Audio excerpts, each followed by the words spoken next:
Alrighty, you guys. So, thankfully enough, perfect timing. We actually have Mereoleona's full kit information now. Of course, with getting the information now is that it could change, but for the most part, whenever kits get leaked a little bit early on, they tend to stay the same, right? Not really much changes. So, yeah, let's dive on in.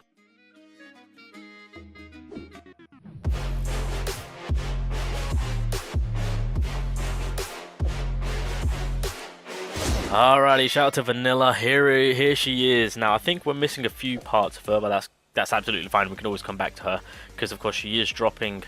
Oh wait, Mara's kit, grade more skill is still missing. Okay, that's fine. Obviously, she drops at the end of January, so we've got more than enough time to kind of revisit her kit. But we get an initial look right now on what she's going to be doing. Because keep in mind, Mereoleona, she's a powerhouse. So I'm expecting good things. So let's start things off. I haven't read any of this, so I'm reading this right now. So, skill 1. Throws a flaming punch at an enemy, so a single target. Inflicts burn on an enemy, dealing continuous damage for X amount of turns. If the enemy suffers continuous damage, apply taunt. Interesting, okay. Second skill, leaps into the air, throws a barrage of punches downward, dealing damage to all enemies, so it's AoE, cool. Attack after removing the barrier of a specified enemy. Okay, specified enemy, interesting. So I assume maybe they'll do it where the target that you pick with the AoE damage with the target that you pick will get the barrier removed, however the other characters won't. Or maybe, well, because it says specified enemy. But I do hope that it's everyone where the barrier gets removed, because that will be clutch.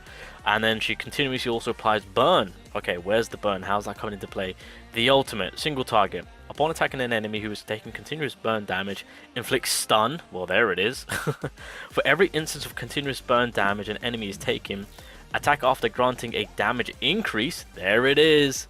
So if the enemy is burned up, you got stun and you got increased damage.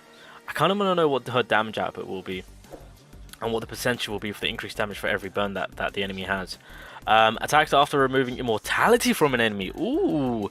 Attacks after applying the immortality immunity effect to an enemy. Hey, Witch Queen, see you later. See you later. Well, there it is. So, I mean, it makes sense with the build of Mereoleona, of the character that she is, bypassing barrier and immortality.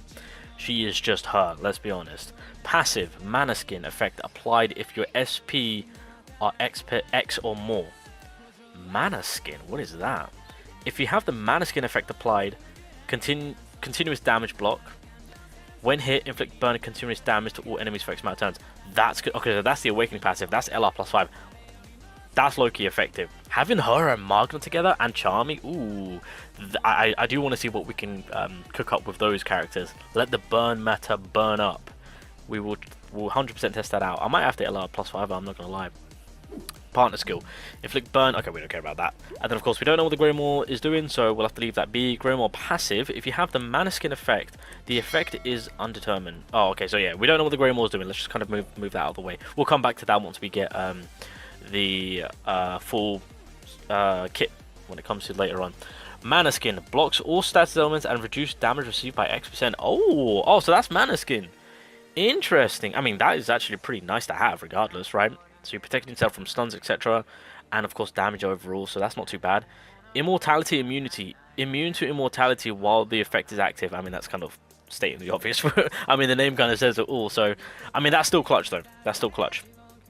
Okay, so that's the current build for Mereoleona. Now, I loved the... Okay, so one thing which I will say, I love the fact that she bypasses barrier and immortality. Fits her so well off the character that she is.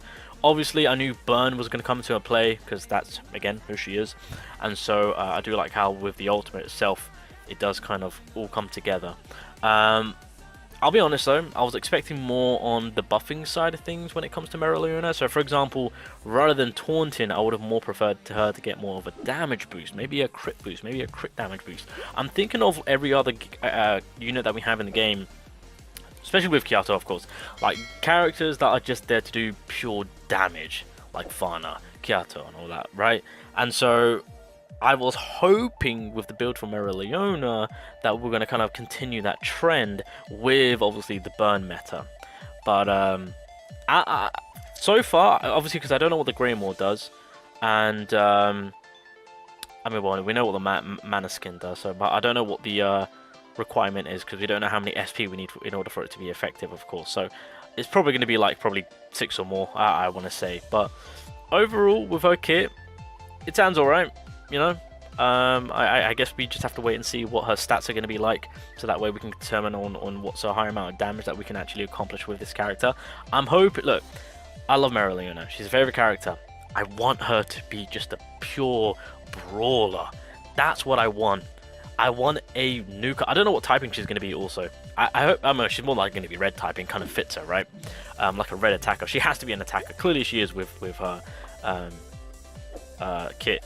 Although, being a red attacker, having Magna and Charmy beside her, bro, and then Witch Queen, ooh, yo, hold on a minute, yo, the red meta is going to be burning up, pun intended. But yeah, no, just for the fact that it's Mereoleona, I might just max her out just because of who it is, but, yeah, I'm not going to say that I'm disappointed. I just expected her to be more of a brawler. Maybe that she is, because again, we're just going off from what we're seeing on paper right now, so maybe she is an absolute freaking brawler, but we'll have to wait and see. But I was expecting more on the attacking buffing side when it comes to the first skill and second skill. But overall, maybe with the burns, the amount of burns that we can stack up, which we'll be able to stack up a lot, can I just say. I think that is just going to accumulate into the ultimate, just coming in and kicking some ass and doing some big numbers. So yeah, I think overall she sounds a-okay. I mean, it kind of fits her with how she's working. Who knows, maybe when we get more information on her kit, when it's fully completed, that yeah, maybe she is giving herself some attack boost. Who knows? But let me know your thoughts down below. What do you guys think about Mereoleona's kit? What do you guys think? Are you guys going to be summoning? Obviously on global we got a bit of a wait to happen, obviously, before we get Mereoleona, but regardless, we're going to be there since day one. We're going to be there summoning, and I'm eager to see what the Greymore skill is going to be like. That has to elevate her, surely. I feel like the Greymore is going to be... Because clearly with character builds and whatnot, especially with the last character being Asta, you know, the Greymores are starting to become like a must in a way, so I feel like the Greymore is going to elevate her to a whole new level. That's the vibe that I'm getting. But anyway, guys, I'm going to leave it there. So that is the current situation with Mereoleona and her current build. Now we just wait what the Greymore's doing. See what that is.